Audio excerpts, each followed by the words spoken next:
Christmas Day, I was invited by my family to have Christmas dinner.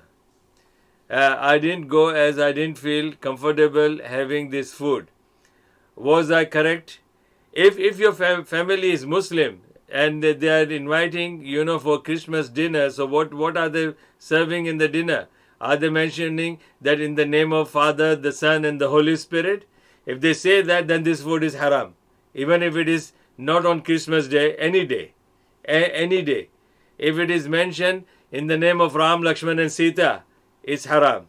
If it is mentioned in the name of Abdul Qadir Jilani and Ali and Fatima and Zainab, it's haram.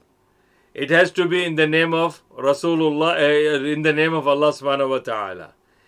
So if these people are serving in the name of Allah and they gave the name as a event of Christmas dinner, I still avoid it because it is that occasion itself is showing that you are celebrating the Christian festival, which we should not do that. If somebody invites you, you don't have to go there, and you can make yourself very clear that no, I am not available.